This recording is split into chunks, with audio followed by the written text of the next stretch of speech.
Сүлеймен мен Былқыстың қиссасы. Бір күні Сүлеймен аң құстарды түгел жинайды. Сөйтсе жиналысқа көкек келмей қалады. Сүлеймен қаһарланып, оны алып келуге бүркітті жұмсайды. Бүркіт көкекті тауып алып келеді. Сүлеймен: «Ей, қайда жүрсің сен?» деп сұрайды. Көкек: «Саба атты қалаға бардым. Нағыз ертегілер ел екен. Онда Былқыс деген ару патшаны көрдім. Ай десе аузы, күн десе көзі бар, балдан тәтті сөзі бар, хас сұлудың нағыз өзі екен. Нәзік даусына мас болып, 3 күн естен танып жаттым» деді. Сүлеймен Былқысқа сыртынан ғашық болады. Көкекті елшілікке жіберіп, оны өзіне қонаққа шақырады. Былқыс сән салтанатымен бірге келмек болады. Бірақ алдын ала Сүлейменге хабар жіберіп, егер хақ пайғамбар екені рас болса, менің сынағымнан өтсін. 100 адамды бірдей етіп киіндірем.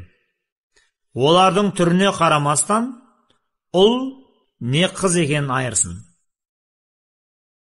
Құмырамды суға толтырсын, бірақ оған жер бетіндегі ешбір судан алып қоспасын. Жіберген биелердің буаз қысырын сыртынан қарап айтып берсін. Және жақұт тастар жіберем.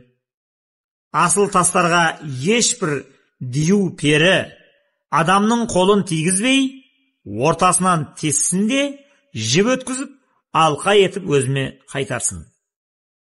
Мен Сүлейменнің сарайына жеткенше, менің тағым өзімнен бұрын барып күтіп тұрсын деп шарт қойды. Сүлеймен Былқыс жіберген 100 адамға: жерге жайғасып отырыңдар деді. Олардың тең жартысы малдас құрып отырды. Соған қарап, ұл қызын бірден айырды.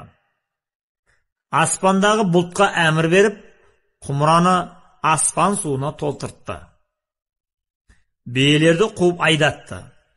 Ішіндегі тез терлеген биелерді көріп, олардың құлынды бие екенін бірден білді. Жақұт тастарды пейіштен 2 құрт келіп тесіп берді. Ортасынан жіп өткізіп, алқасын өзіне қайтарды. Кезек Былқыстың тағына келгенде Сүлеймен: «Кім Былқыстың тағын жылдам әкеледі?» деп сұрады. Самұрық құс: «Орныңнан тұрып отырғанша тақ осында болады» деді. Самандүн деген дию: «Басыңды солдан оңға бұрғанша әкеп берем» деді. Асып ұлы Барқия деген әулие тұрып, көзді ашып жұмғанша жеткізе алам деді. Сүлеймен асып ұлының кереметін көргісі келіп, оған рұқсат етті.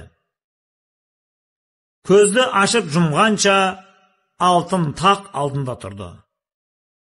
Сүлеймен: «Қалай жылдам әкелдің?» деді. Ол: «Ұлық Алла адамның рухын бәрінен артық етіп жаратқан. Адамның жүрек көзі ашылып, рухы кемеліне келсе, әлемде қол жетпейтін нәрсе болмас» деді. Сүлеймен оған риза болып: «Осының бәрі мейірімді, ұлық бір Алланың шексіз шарапаты» деді. Осылайша Сүлеймен Былқыстың барлық сынағынан сүрінбей өтіп, оны өзіне адал жар етіп алыпты.